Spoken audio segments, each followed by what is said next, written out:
Olá pessoal, tudo bem? Estamos aqui para gravar o terceiro episódio do nosso podcast Histórias por Trás dos Números. Eu sou o Claudinei e hoje temos o prazer de receber o Estevão. Tudo bom, Estevão? Tudo bem. Primeira pergunta, quem é Estevão? Estevão. Estevão da é um... Caps Express. Da Caps Express, conhecido como Estevão da Caps Express, né? Bom, Estevão é um jovem empresário que faz parte da segunda geração de empreendedores da família. Então, basicamente, é assim que poderia ser resumido a minha história dentro da Caps Express, Estevão da Caps Express. Mas de papel de fundo tem muita coisa que aconteceu na minha vida, na minha carreira, que começou cedo, né? Comecei a trabalhar com os meus pais aos 12 anos de idade. Então eu tenho 28, apesar de ser 29, desculpa. A gente mente um pouquinho a idade, né? 29. Sim. E aí... E dos 12 anos aos 29 aconteceu muita coisa. Nos conta um pouco então. Tá bom? Eu sei que tu estudou, tu te formou. Sim. Desde cedo eu comecei a trabalhar com meu pai e minha mãe, ajudar, né? Numa fase que meu pai, ele tinha começado uma distribuição de chás aqui no Rio Grande do Sul. Então ele comprava chás de São Paulo, chás da marca Vida e Saúde. Até saiu na RBS, no Jornal do Almoço, saía a propaganda entre os intervalos do Jornal do Almoço. Né?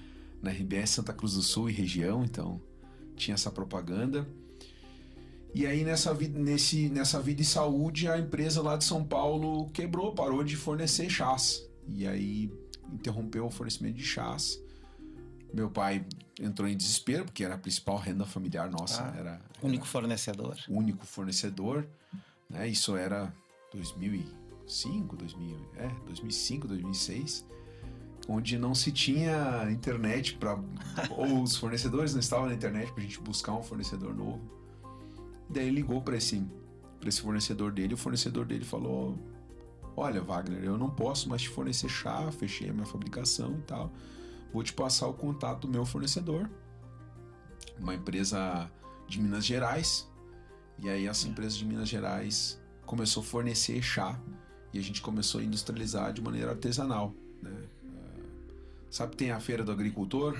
Então a gente era nível assim, agricultor e produto artesanal. Então a gente fazia o chá de maneira artesanal e foi evoluindo com o tempo até se tornar de maneira industrial, né? Mas nessa fase de chá artesanal eu trabalhei muito, fechei muito chá com um livro de português na frente, assim, estudando e fechando um pacotinho de chá. Tá certo. O que tu nos conta assim dessa gurizada hoje? Sim. Foi importante tu começar aos 12 anos? Foi. Trabalhar, estudar? Foi, eu acho que teve uma conexão emocional, né, que transcendeu a necessidade de dinheiro, né? Então a gente fazia aquilo como se fosse um time, uma família time. Então hoje a Caps Express, até hoje, ela carrega heranças desse comportamento familiar. Eu imaginei.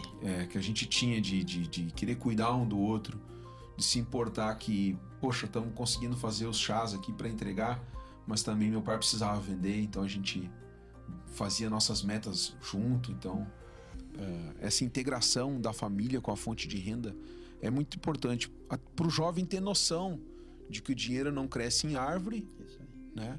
Mas que também você não precisa sangrar para ganhar dinheiro. Você precisa se esforçar, se concentrar, se dedicar, que ele vem, né? E aí eu me lembro episódios assim que eu pedi pro meu pai uma vez uma chuteira, ele me deu um pacote de chá, deu 2 pacotes de chá para vender.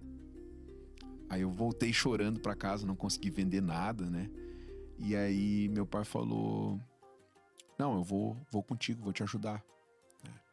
Porque ele falou primeiramente para eu vender, mas não me ensinou. Então eu sempre fui um bom aluno, né? Fui com ele e aí nós vendemos tudo. E aí quando a gente vendeu tudo, a gente foi numa loja lá em Estrela, até nem existe mais a loja. Era Show dos Esportes. Fui lá comprar uma chuteira, eu queria comprar uma chuteira da Capa, chuteira de marca e tal. Claro, top. Fui lá e não comprei importada, comprei a nacional, comprei uma pênalti. Guardei o resto do dinheiro. Já era a segunda lição, né? Aprendendo o valor das coisas, né? O valor do dinheiro que tu ganhou e o desejo pela chuteira, quando a gente trabalha, ela fica um pouquinho diferente, né? Exatamente. Dá pra jogar futebol igual, né? Sim, deu pra entender, assim, que a chuteira já não valia mais tanto. Quando eu tive que suar pra comprar a chuteira. O valor do teu trabalho, importante, tu valorizou ele. E o aprendizado, né? Cara, O aprendizado. a união, o foco que a tua família teve fez toda a diferença. Sim. E deve fazer a diferença até hoje, né? Mas me comenta assim, ó, como foi a ideia de criar agora a Caps Express? Começou com o chá, a família unida. Começou com chá. Aí, meu pai transformou essa parte de chá em uma parte de chá industrial. Aí, antes de 2010, antes da RDC que a Vigilância Sanitária fez, antes de 2010 a gente fazia chás em cápsulas. Então a gente tinha uma encapsuladora ali e tal. E aí podia fazer, né, a chá verde em cápsula, a boldo em cápsula e tal. E depois de 2010 isso se tornou novos alimentos. Então a gente não podia mais vender esses novos alimentos, porque a gente não tinha um registro disso. A gente começou a comprar daí vitaminas e colocar esses premix de vitamina pronto em cápsula, que daí era o nome do classificação do produto, era até o NCM era outro. Sim. Suplemento vitamínico mineral. E aí tinha que dizer a forma, em cápsulas, né? E aí depois tinha uma outra classificação, que era suplemento para atleta. E a gente continuava industrializando e vendendo isso para PDV. Aí teve uma pessoa assim que teve presente na nossa carreira, que fez muita diferença. Foi o pessoal que hoje é a PP Max, mas na época era Max Fórmula. Comprou um produto nosso no mercado público de Porto Alegre. Olha. Isso em 2015. Já estávamos na capital. É isso aí, já estava vendendo lá. Comprou lá um produto de um dos clientes nossos, que era um ponto de venda, e ligou para nós. Perguntou, vocês fabricam suplemento assim, assim, assim, em cápsula? E nós tínhamos registro naquela época da maca peruana em cápsulas. Nós conseguimos o registro de novos alimentos e tínhamos o registro desse produto. E aí ele falou, quero comprar o produto da minha marca. E a gente já fazia marca própria para algumas farmácias, né? Ah, perfeito. Então tinha Empório Natural e várias outras farmácias, elas tinham o produto, né? Como essa caneca aqui, branca, daí a gente vem e coloca a marca do cliente em cima. E aí a gente começou a fazer para eles. Eles começaram com 400 potes e em questão de meses, Claudinei, eles estavam comprando 50 mil potes por semana. Então era uma carreta, um caminhãozinho, um truquezinho de suplemento alimentar que saía do mesmo produto. Aí o desafio foi atender essa demanda. Cresceu rápido. E aí eles compraram, naquele período de 2016 até 2017, eles compraram 2 milhões de potes do mesmo produto. E aí eles tinham mais pessoas para indicar para nós, que queriam fazer terceirização. E aí a gente tinha um nome ainda, Laboratório Gilead Lab, Saúde e Sabor. E aí eu fui pro escritório e pensei, nossa, a gente tem que mudar a nossa posição de marca aqui. Perfeito. Tu acha que essa mudança de posicionamento de marca foi o teu maior desafio nesse crescimento da Caps Express? Que tu descobriu um mercado novo quase que por acaso, né? Quase que por acaso. A sorte só chega para quem trabalha. Exatamente. Eu acho que o maior desafio foi mudar toda a forma que a gente trabalha para atender um cara que não tem ponto de venda, não sai de casa para comprar de ti, não sai de casa para vender para o consumidor dele. A gente teve que mudar toda a nossa comunicação com o cliente. Então, antes o que era um vendedor com uma pasta batendo de porta em porta, lá no ponto de venda, tentando vender, expor teu produto. Expor nosso produto, tudo mais, com a nossa marca, agora se virou num atendimento totalmente alfaiate. Faça um terno para você, da maneira que você quer, com a medida, com as vitaminas que o cliente queria no produto. Com a composição também, além da minha marca própria, eu posso ter a minha fórmula. Exatamente, que é o private label, né? Que Show, a pessoa escolhia tudo. E aí a gente criou essa marca, né? Caps Express não é... A empresa é conhecida como Caps Express, mas a marca Caps Express é uma marca para atender esse cara que ele vende de negócio para negócio, né? Que eu vendo para a empresa dele vende para o consumidor final. Legal. Foi um grande desafio. E tudo isso aconteceu em pouco tempo, hein? Pouco tempo. E a internet também, né? Veio para arrebentar, né? Sim. Aí a gente começou acho que era 2018 que a gente fez essa logomarca. Eu mesmo fiz essa logomarca e é a mesma até hoje, inclusive, né? A logomarca da Cabos Express.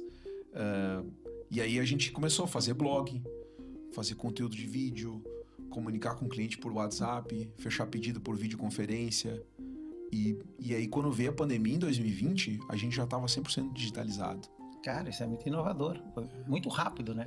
Muito rápido. Eu penso assim, parece que tudo tá muito rápido aí na tua vida, né? Essas mudanças. Começou lá com o chazinho bem artesanal e hoje nós já estamos lá na internet. Poucos anos, atendendo clientes pequenos, grandes, mas personalizado.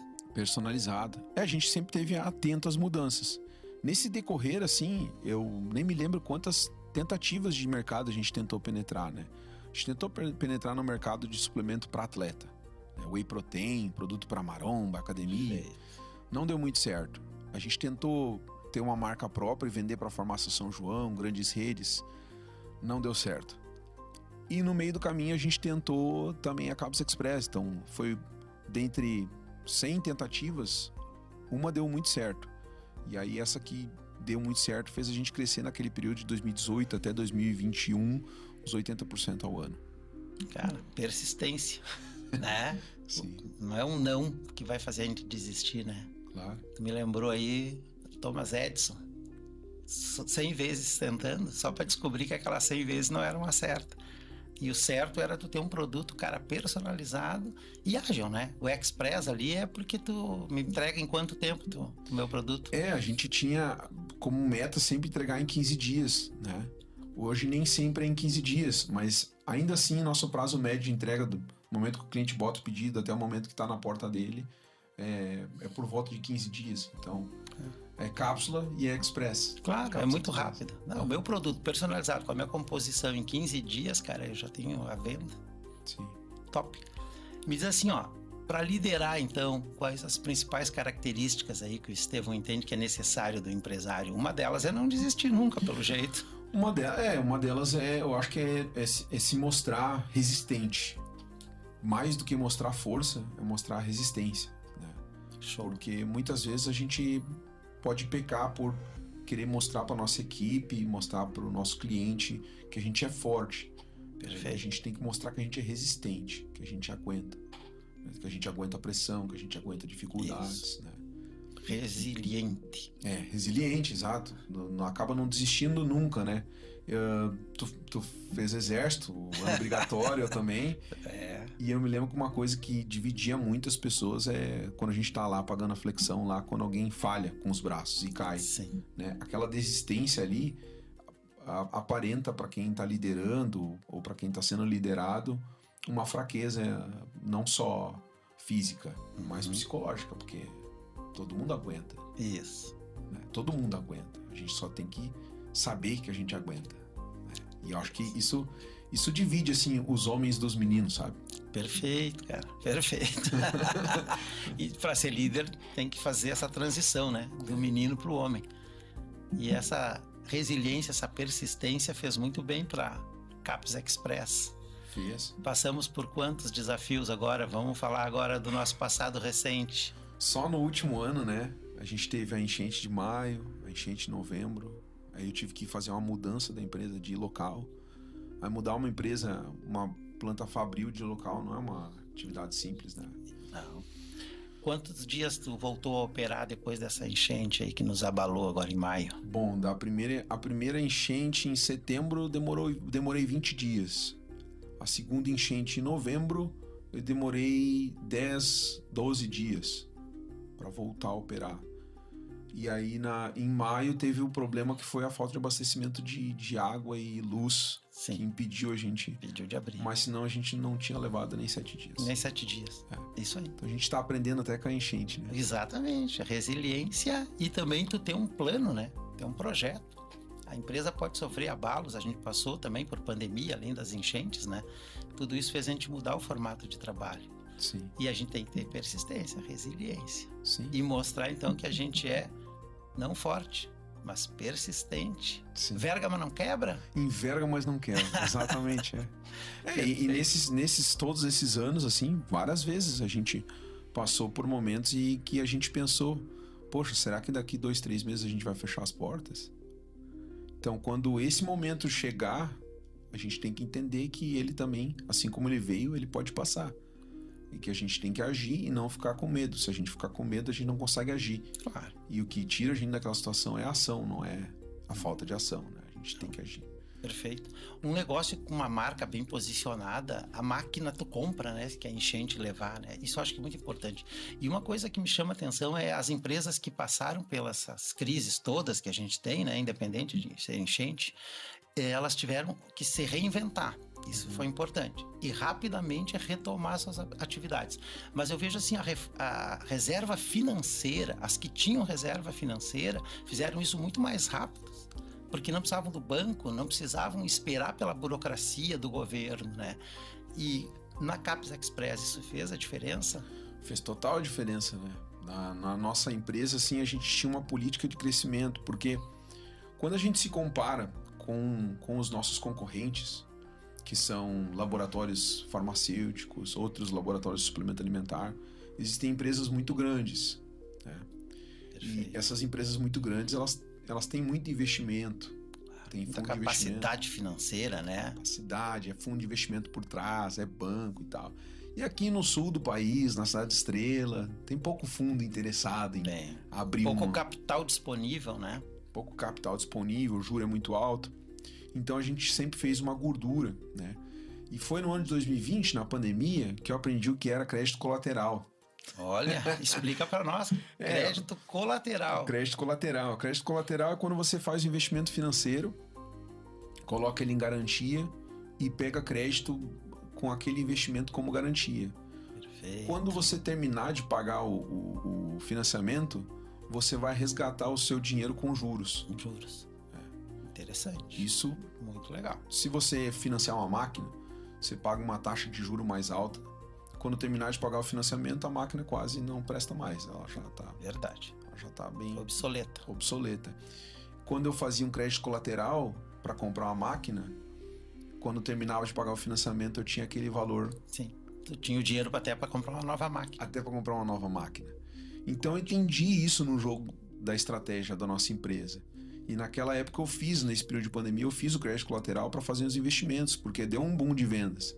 E eu precisava de infraestrutura. Crescer rápido. Precisava crescer rápido. Foi ali que eu comprei encapsuladora 100% automática, comprei máquina de blistadeira, a gente já tinha uma linha de invase, mas foi lá que a gente montou uma infraestrutura durante esse período de pandemia. E boa parte disso veio de créditos colaterais que a gente foi fazendo. E eu aprendi a fazer isso. E aí gostei disso. Achei que isso fez muito sentido dentro da nossa estratégia.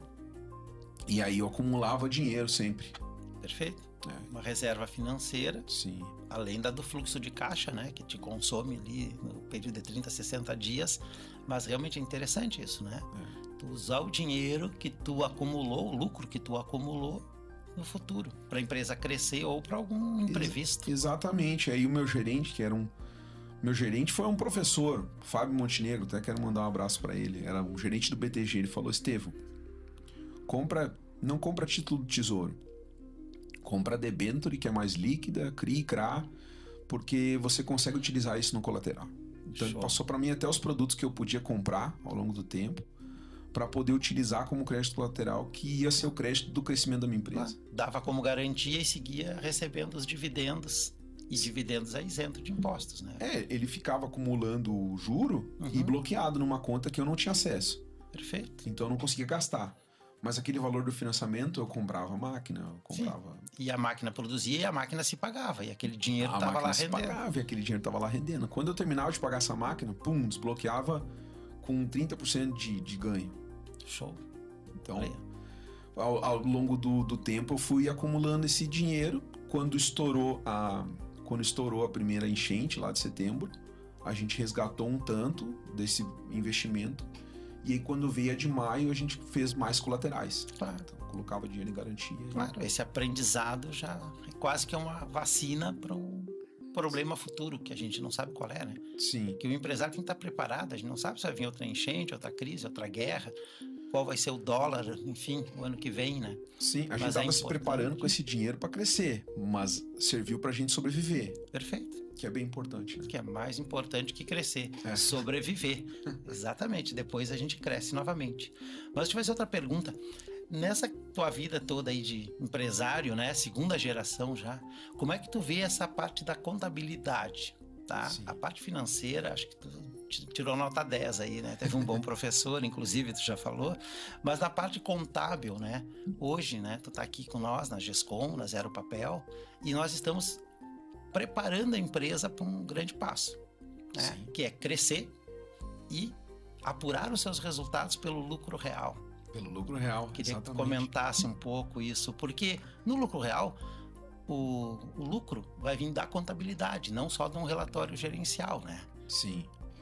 Então, no ano de 2017, por aí, eu comecei a fazer a primeira cadeira de contabilidade na faculdade de administração, né? Eu te falei, guri estudioso mesmo.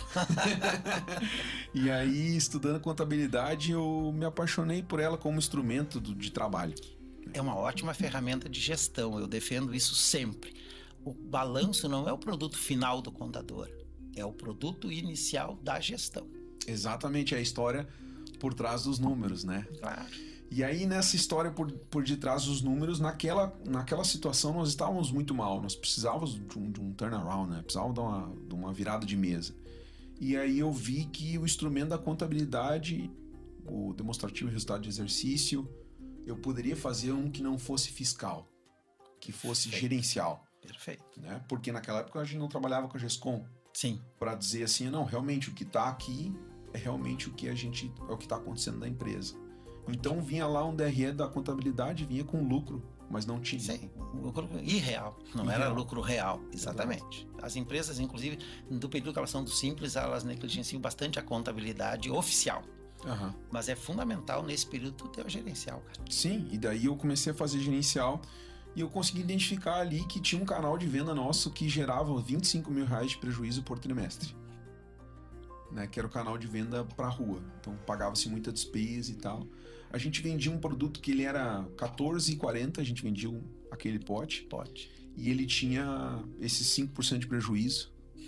E a gente vendia um outro produto que não era na rua, mas era em outro canal de vendas, por R$6,70. E ele tinha 35% de margem. De margem. Então, eu só consegui fazer isso com contabilidade. Com dados, números, análise. Exatamente. Então, eu acho que isso salvou a nossa empresa. Se eu não tivesse naquela época feito contabilidade gerencial, Isso. hoje a gente estaria de porta fechada. Muito legal. Tu estudou e implantou dentro da tua empresa controles, não só financeiros, mas exatamente contábeis, para saber qual produto é mais lucrativo, né? Sim, sim. E assim, eu acho que quando a gente fala de estudo, muitos empresários, eles dizem assim, não preciso estudar, porque eu vou contratar gente estudada. É isso aí. Só que isso é a mesma coisa que dizer assim, eu não preciso ser um bom pai porque eu vou contratar um professor e uma babá. Uma boa escola. Uma boa escola. E terceiriza a educação, né? Não é o correto. Não tem, né? Não é a mesma coisa que a gente fazer. Então, quando a gente tem a humildade de estudar e procurar implementar aquilo que a gente estudou dentro da nossa empresa, a gente tem um grande laboratório, que é a nossa própria empresa, e a gente se torna um aluno melhor, né? Porque é o aluno que faz o curso, não é o curso que faz o aluno. Não, com certeza. Não. A informação hoje está disponível, né? Tem vários cursos, tá fácil tu ter informação, mas tu tem que usar ela, tu tem que ir atrás dela também, né? Não tem download de conhecimento, tem que ir atrás. Não tem. Cara, não tem mágica, né? Uhum. Nem no estudo e nem numa empresa. Não tem mágica. Tem trabalho, que nem tu falou, e dedicação, né? E um aprendizado constante, né? Sim. Acho que isso é importante, né? Nesse trabalho aí da gente preparar, então, a Caps Express para o lucro real, a gente encontrou alguns créditos tributários lá que a gente podia recuperar, né? Dentro da legislação, Sim. né? Isso, para mim, foi uma grata surpresa, né? Trazer um resultado que a contabilidade pode apresentar, que é recuperar tributos, né? Que estavam lá parados e que a gente conseguiu dar uma ajuda no caixa da empresa, recuperando, né? Pela minha conta, acho que acredito que recuperou mais de R$300 mil, né? Nesses últimos 8 meses, né? Foi até um período um pouco antes a gente tinha recuperado um valor considerável também de IPI, e agora recuperamos mais, só que agora foi mais providencial ainda. Por quê? Porque era um período pós-enchente que a gente precisava repor de estoque e precisava de caixa. Perfeito. Então foi muito providencial esse achado. Usar esse crédito, né? Que já era teu, só estava escondido lá no meio da burocracia contábil e tributária, né? Que a lei é muito complexa, é muito cheia de detalhes, né? Muito cheio de E aí eu detalhes. reforço isso por causa que tu falou, do estudo, da dedicação e de tu tá sempre aprendendo, né? Exatamente. E, Claudinei, assim, quando a gente estuda qualquer matéria que seja, se a gente não tiver uma dedicação, a gente paga por isso. Né? No caso ali, a gente tinha pagado 300 mil a mais. Exatamente. Por essa falta de conhecimento. E, óbvio, vai chegar um momento que a gente tem que terceirizar e pedir para a GESCOM, Zero Papel, ajudar a nossa empresa a fazer a contabilidade de maneira correta para a gente conseguir se beneficiar, né, dos impostos, do crédito que está perdido e tal. Mas isso não exime ao empresário a responsabilidade dele também saber o que ele está fazendo. Claro, perfeito. A responsabilidade, como tu falou antes, da educação do filho é do pai e da mãe. Né? Ele pode ter auxiliares e escolher a escola para o filho. E na empresa também.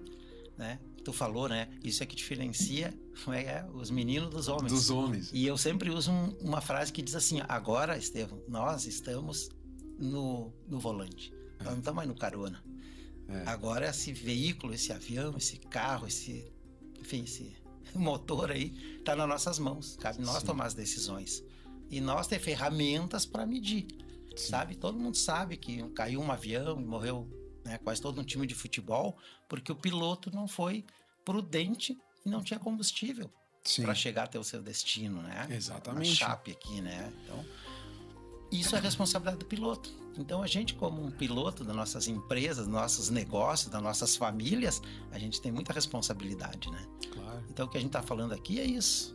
E é a chave, né? Eu me lembro, às vezes meu pai falava assim pra mim: tu não sabe o que é começar um negócio do zero. Eu falei: realmente eu não sei o que é começar um negócio do zero. Mas eu falo pra ele assim: mas tu não sabe o que é a responsabilidade de pegar um negócio que alguém construiu e entregar melhor de volta. Isso é muito grande. Porque eu sempre fui muito cobrado dentro de casa, né? De dar resultado. Não só pelo meu pai. Eu encontrei uma esposa que também cobra. Ótimo. E nessas cobranças por dar resultado, a gente gera um ambiente que a gente tem que ter uma responsabilidade, né? Então, eu peguei alguma coisa, eu tenho que transformar ela em algo melhor. E nem sempre é tão fácil. Uma coisa é a gente começar do zero, que a gente não deve nada para ninguém. A gente não deve explicação do que a gente fez. Se der errado, é por nossa conta e risco. Claro. Agora, quando você pega um negócio que é de outra pessoa... Sim. E que a família trabalhou unida, lembra lá? O time. E ainda depende disso. Depende. Perfeito. Você tem muita pessoa, muita gente para prestar conta. Claro. Então, uma coisa é você não deve nada para ninguém. Outra coisa você deve para... Você arranca devendo para todo mundo. Todo mundo. Devendo explicação para quem construiu, devendo para quem a empresa deve. Isso. Pagar. Fornecedores, funcionários, é muita responsabilidade, sim. Assumir uma responsabilidade, sair assim de 0 a 100 em 3 segundos, né? É uma coisa que para muitos jovens pode parecer muito assustador. E de fato, eu não me senti assustado, mas me senti perdido na época. Ah, perfeito. E a contabilidade me ajudou a me encontrar. Legal. E tu foi buscar conhecimento, né? Porque tu não fez só esse curso de contabilidade, né? Me lembro que eu olhei lá nas tuas redes sociais, né? Sim. Quando eu fui te visitar lá, né? Visitar a Capes Express, fazer uma proposta, eu dei uma estudada quem era o Estevão, quem era a Capes Express, e fiquei muito feliz, assim, né? E ter a oportunidade, na verdade, né, de contribuir com a empresa. Que a parte contábil é isso. É uma ferramenta e é mais um dentro do jogo empresarial, né? Exatamente. E importante para, como tu falou, definir qual produto dá lucro e também definir o rumo, o futuro, o crescimento, né, da empresa. Né? A administração é uma área de estudo multifacetada, né? A gente tem cadeira desde RH até gestão de produção, contabilidade, matemática financeira, tudo quanto é tipo de coisa ali naquela salada de fruta chamada administração. Só que ela é uma coisa para te dar a base para um conhecimento que a gente vai se especializar depois. Certo. E aí eu terminei a faculdade de administração, eu fiz um curso terminei daí junto Ciências Contábeis, né? Fiz mais 2 anos, porque eu vi que, poxa, se foi isso aqui que salvou minha empresa, é isso aqui também vai ajudar ela a crescer. Ótimo. E aí fui estudar ciências contábeis. Ótimo. Analisar esse DRE, esse ativo, esse passivo, né? Sim. Porque é uma linguagem técnica que realmente ajuda. Tu tem que aprender a ler os números, né? A interpretar os números. Sim, e porque- tomar decisões em cima dos números, né? Senão fica muito no feeling, né? Muito no empírico também, né? Sim, aquele negócio do livro Pai Rico, Pai Pobre, né? Os números contam histórias. Verdade. Os números contam histórias, né? Então, se a gente trabalha para aumentar a nossa coluna de ativo, a gente trabalha para enriquecer. Isso. E aí, esse ensinamento desse livro aí, Pai Rico, Pai Pobre, é um best-seller, né? Uhum. Poucas pessoas entendem ele porque poucas pessoas entendem o conceito prático de contabilidade. Verdade. Ele até fala em um momento assim, tem poucas áreas de estudo que vão servir para uma pessoa ficar rica. Mas dentre as 3 principais, ele diz, é marketing, vendas e contabilidade. Bota o pilar fundamental para a construção de um patrimônio milionário, é isso. É a contabilidade.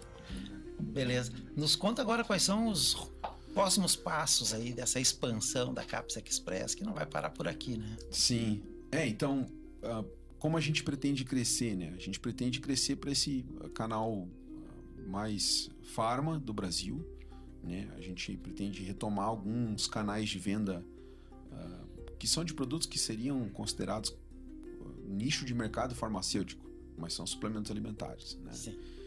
Isso que a gente pretende para o Brasil, mas a gente tem olhos para o exterior, né? A gente conseguiu ano retrasado, ano passado ou ano retrasado? Acho que é ano retrasado, o nosso FTA, né? A nossa licença para exportar para os Estados Unidos, Ótimo. que é o principal mercado de suplemento alimentar, né? Mundial. O lugar onde mais se consome suplemento alimentar no mundo, Show. que é os Estados Unidos. E é mais desburocratizado também. A legislação. O Brasil tem essa fama, né? Exato, É muito caro empreender no Brasil devido à burocracia, né? Devido à Das burocracia. regras. E depende de setores, a burocracia é maior, né? Sim, com certeza. Depende de setores, essa burocracia é maior. E isso fez com que a gente se atraísse para lá. E eu me lembro que eu uma vez recebi um e-mail de um concorrente lá dos Estados Unidos, né? Uma indústria também. A Caps Express fazendo barulho lá naquele mercado imenso? Não, a gente foi fazer um benchmark, visitar, para pegar ideias do que tá rolando lá nos Estados Unidos Ótimo. e trazer para o Brasil novidades. Claro. E a gente fez uma visita em loco. E aí esse concorrente lá dos Estados Unidos veio para o Brasil. Porque ele é um brasileiro que tinha uma fábrica lá, ele ficou muito interessado, né, na maneira com que a gente trabalhava. Falou, ninguém tá fazendo nos Estados Unidos o que vocês estão fazendo no Brasil. Isso já é modelo de negócio, né? Modelo de negócio. Top. A gente estranhou, né? Como assim ninguém tá fazendo nos Estados Unidos o que a gente tá fazendo? Não, ninguém se comunica como vocês comunicam. Vocês têm blog, podcast, vocês têm marketing de conteúdo, vocês têm um funil de venda e tal. A gente até tem, mas é uma coisa mais simples e tal. E aí esse concorrente mandou para nós também uma tabela de preço dele, que é pública. Sim. A gente olhou a tabela de preço Em dele. dólar. Olha aí, a Siri. E aí a Siri interrompendo, ela tá escutando nosso podcast aqui. Viu? Tá tudo gravado aí. Ó. E aí A inteligência artificial depois te ajuda. ela vai me ajudar. Aí a gente olhou aqueles preços e pensou, nossa, seria muito bom vender por esse valor aí. Uau. Dolarizado, né? Era praticamente os mesmos preços do Brasil, só que dolarizado. Só tinha uma diferença, né? A moeda. A moeda.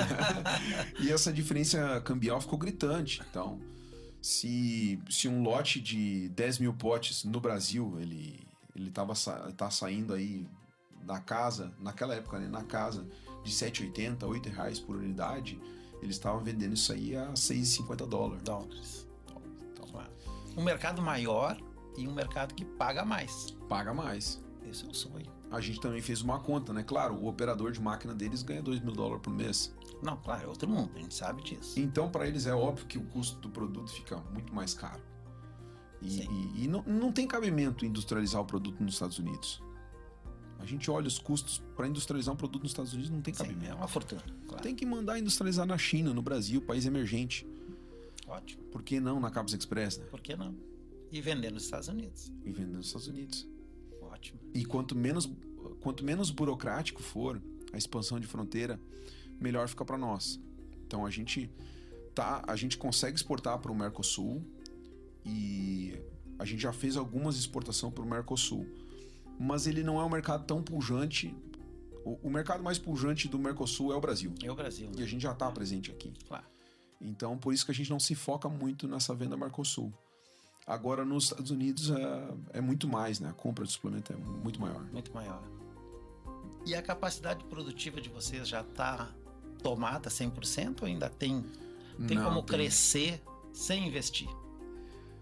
Alguma coisa sim, eu creio que tem como crescer uns 40%, 50% sem investir em nada, né? A gente tem uma boa infraestrutura hoje dentro da nossa empresa. Tem como também aumentar a receita sem aumentar a infraestrutura. A infraestrutura, ótimo. Isso é muito bom, porque o investimento ele custa caro, a gente sabe disso, o dinheiro é caro, né? E se tu tem 30%, 40% de possibilidade de crescer com a mesma estrutura, o mesmo custo, tem que crescer. E eu posso crescer... Tem que crescer. Eu posso Aqui ou nos crescer- Estados Unidos. Exatamente, eu posso crescer em potinho fabricado. Agora, em faturamento, eu não preciso crescer 40%, eu posso crescer 100%. Claro. Né? Depende do potinho que tu vai produzir, claro. Depende do valor do potinho que eu estou produzindo, eu posso aumentar muito. E as margens também são variáveis, então a gente tem que buscar receita sem a necessidade de muito dispêndio de caixa. Né? Sim. Bem importante os números de novo, né? Voltamos à contabilidade. Vai crescer em qual mercado, em qual canal, qual dos produtos tem margem, né? Exatamente. Nos Estados Unidos, de repente, todos vão ter margem, porque a mágica é o câmbio, né? Sim. Mas vou crescer onde dá mais dinheiro, onde eu tenho mais capacidade produtiva. Sim. Voltamos aos números. Onde o mesmo produto, vendendo em outra geografia, ele tem uma maior margem de lucro. Então, por que a gente vai insistir? E muita gente julgou a gente por essa atitude de querer expandir, mas eu me lembro que o nosso racional é o seguinte: a gente não expandiu para todo o Brasil depois que se tornou líder no Rio Grande do Sul. Não, a gente era top 50 no Rio Grande do Sul, no estado, quando a gente começou a vender para fora. E isso fez a gente ficar entre as maiores empresas de suplemento do Rio Grande do Sul. Né? Hoje a gente acha que de suplemento alimentar, nessa parte encapsulada, a gente está no top, assim, né? Até saiu uma matéria de um concorrente que colocava as 13 principais indústrias de terceirização e estava lá a Capsa Express no Brasil, né? Então a gente está bem alto nessa cadeia alimentar aí. E a gente só se tornou alto nessa cadeia alimentar porque a gente expandiu para o Brasil. Então essas barreiras geográficas, elas são só mentais. Quando a gente atravessa a fronteira Santa Catarina, Rio Grande do Sul, Perfeito. não tem paredão. Não tem. Não, e tu tem um mundo hoje para explorar, né? Em termos de negócios, né? A globalização é isso. Sim. Por que eu vou ficar no estado do Rio Grande do Sul se eu tenho o Brasil, se eu tenho a América, né? E a América toda, não é só a América do Sul. E quando eu desbloqueei isso, né? Eu desde cedo, assim, eu tinha 18 anos, eu fiz a minha primeira viagem internacional para fora do continente, né? Eu já tinha ido pro Paraguai, Uruguai, mas eu fui para fora do continente. Além do mar. Além do mar. E aí meu pai falava assim: olha, chegando lá na alfândega, não fala inglês com os caras não, porque não confia no teu inglês, vai no português. E eu cheguei lá, o cara começou a trocar ideia comigo e eu comecei a trocar ideia com o cara, nem percebi que eu não tava travando em nada, né?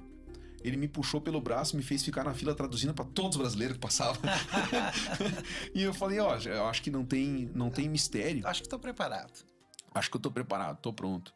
Não tem mistério nessa comunicação, né? E aí uma vez a gente comprou uma máquina de um atravessador do Brasil e nessa máquina não veio manual. Não veio manual, veio só um manual em mandarim. Que legal. Da hora, né? Fantástico. E aí eu tive que caçar na internet representante comercial daquele modelo de máquina. Cacei, encontrei um cara que virou meu amigo de longa data, né? E aí esse cara me falou: olha, eu vou te mandar um manual. Depois eu comprei uma máquina dele. E aí eu me lembro de fazer parte do processo de importação. Ver que, é burocrático? Sim. Mas tudo que o brasileiro faz é burocrático. Claro. Para tirar a carteira é burocrático. Sim. Para comprar um carro é burocracia. E tu vai deixar de fazer as coisas por isso? Não, né?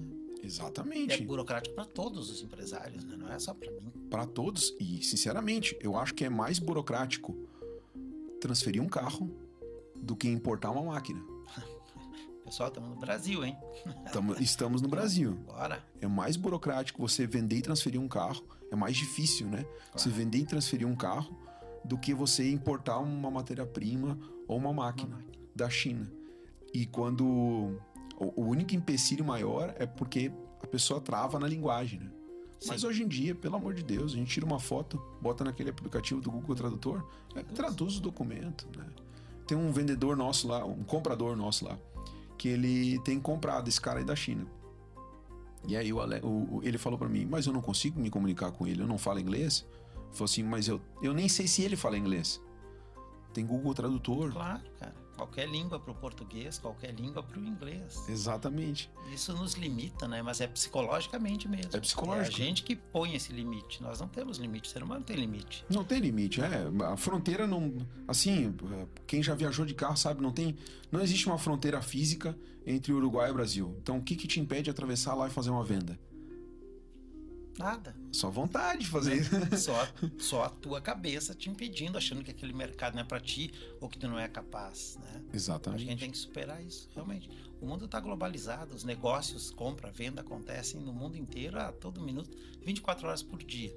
Sim. Por que a gente vai ficar olhando para o Vale do Taquari, que é um mercado importante, né? Que é a nossa região, enfim, a gente ama, mora aqui, mas não tem porquê. O negócio acontece no mundo inteiro a cada dia, a cada minuto. Inteiro, né? Perfeito. Mas, Estevão, diz para nós aí então agora, qual é o conselho que tu daria para aquele guri de 14 anos que cantava na igreja? Sim. Que isso tu me contou antes da gente começar, né, o nosso podcast. O que tu daria o conselho para ele hoje? Ou para outros guri, né, de 14 anos que estão por aí? Eu diria para mim, para eu confiar mais naquilo que na minha intuição, né? Porque muitas vezes eu segui conselhos que não foram bons e que no final me deixaram não ruim, mas também não me satisfazeram, né? Não me satisfizeram. E em outros momentos eu segui minha intuição e fui contra muitas pessoas e deu muito certo. Então, eu acho que eu seguiria mais minha intuição e diria para eu seguir mais minha intuição, porque eu nunca fui um adolescente, um jovem irresponsável. Eu sempre fui. Pelo contrário, né? Aos 12 anos trabalhava com a família, aos 14 cantava na igreja, fez uma faculdade, isso mostra a responsabilidade, e assumiu a empresa da família, que nem nós já falamos. Sim. Isso é coragem, mais fácil começar um negócio novo sem precisar dar satisfação para ninguém, né? Mas os jovens hoje, será que está faltando um pouco de responsabilidade? Um pouco de assumir esse papel? Eu acho que esse é um dos principais pontos, assim. O jovem, ele tem coragem para arriscar muita coisa, até a sua própria vida, mas ele não tem coragem de se arriscar a ser adulto. Ele tem medo de arriscar ser adulto, entendeu? Perfeito. De tomar responsabilidade. Um boleto para pagar? Ele tem medo, né? Eu vejo que tem jovem hoje em dia, assim, principalmente o jovem herdeiro, vou falar do jovem herdeiro. Ele tem coragem de ir lá e comprar uma BMW 0 km, mas ele não tem coragem de abrir uma loja nova. Se ele abrir uma loja nova e a loja dele quebrar, beleza, ele tentou, ele fez. Aprendeu. Ele aprendeu com aquilo ali. Se ele pegar essa BMW, aí todo mundo, né, vai ovacionar ele, mas ele vai sempre ser uma pessoa que vai ser tida como irresponsável. Vai sempre ser julgado por irresponsabilidade. Se ele bater essa BMW de perda total, todo mundo vai dizer que ele é irresponsável. Então ele pode quebrar um negócio, mas se ele quebrar um carro, ele é um responsável, entendeu? Perfeito. Então eu acho que é isso. Se for para arriscar alguma coisa, arrisca nos negócios, né? Arrisca na sua carreira, né? Arrisca o seu tempo, vai lá, estuda. Tenha a humildade de estudar, né? Claro, estudar, aprender. Buscar bons conselhos, mas seguir teu coração, né? Seguir a tua intuição. Sim. Isso acho que é importante, né? Sim. Até porque, assim, né? A gente pode se enganar muitas vezes. A gente pode achar que vai dar certo, né? Como eu tentei Steel Made e não deu muito certo. Deu certo por um tempo, depois não deu mais certo. Que era uma marca de suplemento para atleta, né? Deu certo por um tempo, depois não deu muito certo. Meu pai fez a Saúde Sabor, deu certo por muito tempo. E depois chegou um momento que não deu mais certo. As coisas também mudam, tem esse time, né? E tu tem que estar atento. Mas tudo serviu para aprendizado. Então, tudo bem você seguir a sua intuição e não dar certo. Agora, é muito ruim quando você faz uma coisa sem a convicção de fazer aquilo. E aí quando dá errado aquilo, você se frustra. Porque você sabia que você fez aquilo, mas que você não se sentia confortável para fazer. Não era o momento certo. Algo te falava que não era para você fazer. Então, essa frustração aí são coisas que a gente não deve fazer. Não faça. Não faça. Segue teu coração. Se não sente paz em fazer uma coisa, não faça. Muito bom. Estevão, muito obrigado, então, por compartilhar com nós as tuas histórias e da tua família também, né? Sim. Além das histórias da Caps Express. Foi um prazer receber aqui. Obrigado eu e sinta-se convidado para ir no Capscast também. Vamos lá. Fica lá, o desafio. O podcast para mim já foi um grande desafio, né? Participar do teu é mais uma caminhada rumo a novos conhecimentos e novos desafios aí para GESCOM e para Zero Papel. Sim, deixa eu fazer um jabá para quem quer saber mais sobre a Caps Express. É só entrar no nosso site capsexpress.com.br. Nosso Instagram é capsexpressbra, né? E o meu Instagram é estevão.calheirana. Você pode seguir nós na rede social e acompanhar nossos produtos, serviços e tudo mais. Saber mais sobre a empresa, saber mais sobre o Estevão. Exatamente. E trocar ideias, né? Sim. A gente trocar ideias com outros empresários não custa nada. Não custa nada. E gera valor. E gera valor, exatamente. Pessoal, esse foi o nosso terceiro episódio do podcast Histórias por Trás dos Números. Hoje com o Estevão da Caps Express. Até o próximo episódio.